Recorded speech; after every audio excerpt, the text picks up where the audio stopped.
So I'm in Santa Barbara at a workshop with Carissa Schumacher, my wonderful teacher, and the funniest thing just happened. So I don't know how to send you back to my sock video, but if you remember my sock video, this is going to be very important.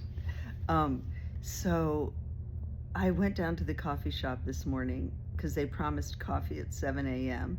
and the person was out. For some reason, they weren't there, and they said, "You're sorry, we'll comp you one later." And I'm like, "Who wants coffee later? I want coffee when I wake up." So luckily, there's a Starbucks across the street. So I started to walk across the street, and as I'm walking, I see that there is a blanket on the ground with a bunch of books and some clothes laid out. And I guess it's free for people to take. But the thing that's hilarious is there's a huge pile of socks. And right next to the socks is a book that says in big letters on it, Revelation. And, I'm here for Carissa channels Yeshua, which is the historical name for Jesus. And I just thought it was the funniest thing.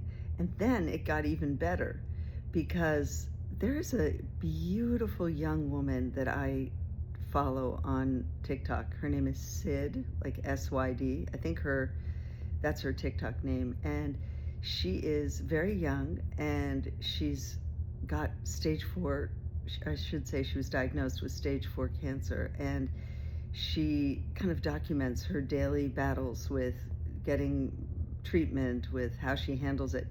And she is just so full of light, and her raw, kind of naked honesty about her journey is absolutely so beautiful. And she said something the other day that I wanted to make a video about. And so I was thinking about this video, like, how can I talk about it?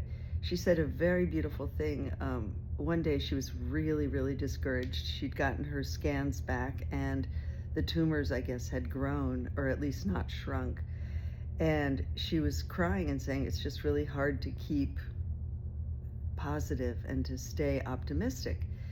And then the next day she made a video where she was smiling, and she said, I know I was down yesterday, but what I've realized in this fight that I'm having with my body is that there's always another open door, and you have to find the open door. And I just thought it was so beautiful because I'm obsessed with doorways, thresholds. That's another video I'll have to do sometime. Anyway, so I'm coming back from the Starbucks to the hotel, and the door is locked. And there's a little teenage girl there. She's so cute. She has a little red and white striped skirt on, and she was obviously a little bit nervous. And she said, "I can't get back into the hotel." And I said, "Oh, don't worry about it. We just put our little number into the keypad and we get right back in." And she said, "I tried that." So I said, "Well, let me try." So I tried my little keypad. It didn't work. And then I saw there was a woman standing inside the lobby. So I tapped on the window and I was like, "Hi, can you let us in?" And she sort of looked at us funny, and then she pointed sideways like that. And so I went over sideways, and there was a huge open door going into the hotel. So there's always another door. There's always another opening. And it was just so funny. Those two synchronicities, right as I arrive here for this workshop, which is all about synchronicities and how spirit uses space to talk to us. So beautiful. Anyway, I'll keep reporting in, and I'm gonna go have my coffee now. Ciao.